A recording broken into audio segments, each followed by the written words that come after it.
তো আমানতু বিল্লাহি, আমি ঈমান আনলাম কোন আল্লাহ তাআলার প্রতি, যিনি আসমান বানাইছেন, যিনি জমিন বানাইছেন, যিনি সূর্য নক্ষত্র তারকারাজি বানাইছেন, যিনি মানুষকে খাওয়ার জন্য বিভিন্ন রকমের বিভিন্ন প্রকারের ফল বানিয়েছেন। আল্লাহ রাব্বুল আলামিন বলেন, আমার উপর ঈমান আনয়ন করো, কারণ আমি আল্লাহ তাআলা এক আল্লাহ, আল্লাহ লা ইলাহা ইল্লাহু, আমি এক, লা শারীকা লাহ, আমার কোনো শরীক নাই, আমার কোনো শরীক নাই। প্রত্যেকটা হিন্দুরা এবং বৌদ্ধরা, খ্রিস্টানরা, তারা তাদের আল্লাহ বলেন, খ্রিস্টানদের তার তিনজন দাবি করে যে না, আল্লাহ তার স্ত্রী মারিয়াম আলাইহিস সালাম বলেন নাউজুবিল্লাহ, এবং ঈসা আলাইহিস সালামকে আল্লাহর পুত্র বলে দাবি করে, এবং বিভিন্ন ভাবে এরকম এক একজন এক একটা দাবি করে। হিন্দুরা একজন না, দুইজন না, 1000 না, 2000 না, 1 লাখ না, 2 লাখ না, 1 কোটি না, 2 কোটি না, 33 কোটি খোদার দাবি করে। কয় কোটি? 33 কোটি। আর আমাদের কয়জন? একজন। তো 33 কোটি দাবি করলে 33 কোটিতে কোন ফসল, কোন ক্ষেত, কোন লাভবান তারা বলতে পারে না। তারা হয়তো দাবি করে, মনে করে যেরকম আমাদের হিন্দুরা মনে করে যদি কালী দেবী করা হয়, কালী দেবীকে যদি কালী দেবীর সামনে মাথা নত করা হয়, পূজা করা হয়, পূজা দেওয়া হয়, কালী দেবী যদি তার উপর সন্তুষ্ট হয়, তাহলে জোলাম হবে না, কলেরা হবে না, বসন্ত হবে না। যদি গণেশ দেবীকে পূজা করেন, তাহলে মনে করে সংসারে আয়ুন্নতি, ব্যবসায় আয়ুন্নতি হবে, ব্যবসায় লাভবান হবে। এরকম ভাবে একজন না, দুইজন না, 33 কোটি দেব-দেবীর পূজা করে তারা। আসমানের পূজা করে, জমিনের পূজা করে, গাছের পূজা করে, মাছের পূজা করে। এরকম ভাবে 33 কোটি দেব-দেবীর পূজা করে।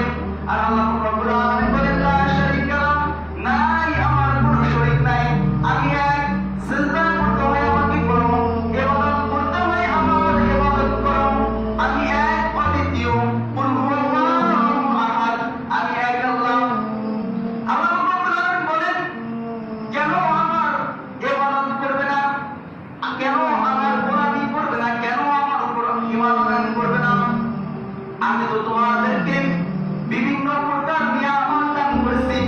আল্লাহ রাব্বুল আলামিন সূরাতুর রহমানের মধ্যে এক আয়াতের মধ্যে বলেন, ফাবিআইয়ি আলাইহি রাব্বিকুমা তুকাজ্জিবান, হে জিন ইনসান, তোমরা আমার কোন নিয়ামতটা পাইয়া না শুকরিয়া করবে, কোন নিয়ামতটা পাইয়া না শুকরিয়া করবে? এমন ব্রেন তোমার মধ্যে দেওয়া হলো, এমন বুঝ তোমার মধ্যে দেওয়া হলো, এরকম জ্ঞান তোমার মধ্যে দেওয়া হলো।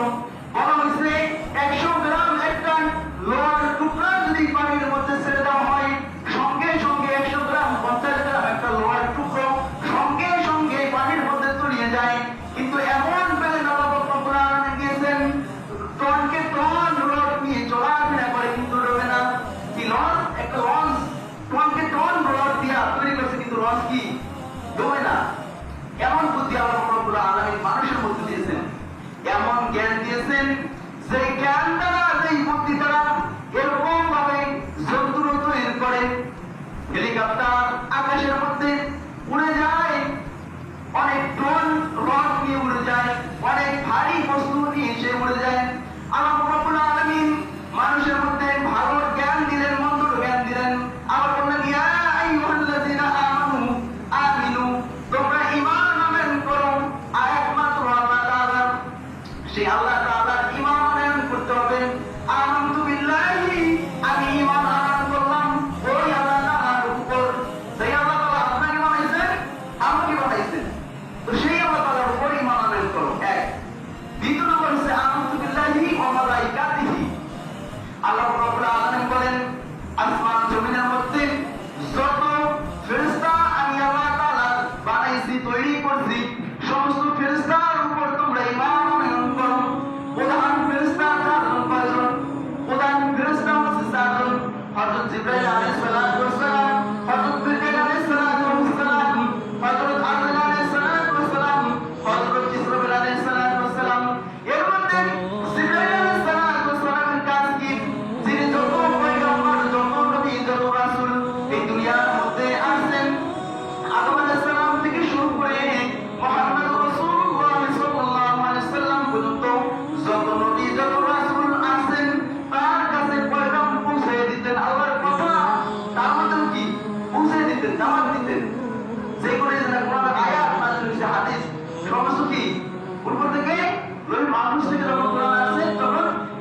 জীবজন্তু আছে, প্রত্যেকটা প্রাণীর জান কবজ করবেন কে? হযরত আজরাইল আলাইহিস সালাম। এবং তার নাম আরেকটা নামে সে পরিচিত, মালাকুল মউত নামেও কি সে পরিচিত। তো আজরাইল আলাইহিস সালামের কাজ, হযরত ইসরাফিল আলাইহিস সালামের কাজ হচ্ছে, হযরত ইসরাফিল আলাইহিস সালামের কাজ হচ্ছে তিনি সিংহা নিয়ে দাঁড়িয়ে আছেন। যখন আল্লাহ রাব্বুল আলামিন বলবেন ইযা যুলজিলাতিল আরদু জিলজালাহা ওয়া আখরাজাতিল আরদু আসকালাহা, যখন আল্লাহ রাব্বুল আলামিন বলবেন ফুঁক দিতে, যখন আদেশ করবেন সে ফুঁক দিবেন। ফুঁক দেওয়ার পরে এই পৃথিবীটা খণ্ড বিখণ্ড হয়ে যাবে, সমস্ত জায়গাগুলো একসাথে ভরাট হয়ে যাবে, এক সমান হয়ে যাবে, সমস্ত কি আসমান সব থেকে ই হয়ে যাবে। তো ইসরাফিল আলাইহিস সালামের কাজ এবং মিকাইল আলাইহিস সালামের কাজ হচ্ছে যত জীবিকা, যত খাদ্য, যত বস্ত্র, যত বৃষ্টি সব থেকে ইসরাফিল আলাইহিস সালাম, মিকাইল আলাইহিস সালাম, এই চারজন ফেরেশতা এবং অগণিত ফেরেশতা, যা অগণিত মানে কি কোনো গণা যায় না, কোনো ক্যালকুলেটরে ধরে না, কম্পিউটারে ধরে না, অগণিত। তো সেই ফেরেশতাদের উপর আমাদের কি করতে হবে? ঈমান আনতে হবে। আমরা কি ঈমান আনি আবার ভাই আল্লাহ মাইয়া দিয়েছে ইরে দিয়া জিবরাইল আলাইহিস সালাম বানায় এটা সেইটা এরকম বলা আমাদের ঠিক না, যাবে না। যেন আল্লাহর হুকুম ছিল জীবিত আমরা, যেহেতু আল্লাহ বলেন কুল্লু নাফসিন যায়িকাতুল মাউত, প্রত্যেকটা জীবজন্তুর একদিন মৃত্যু স্বাদ গ্রহণ করতেই হবে, করাই লাগবে। তো এই অগণিত ফেরেশতাদের উপর আমাদের কি করতে হবে?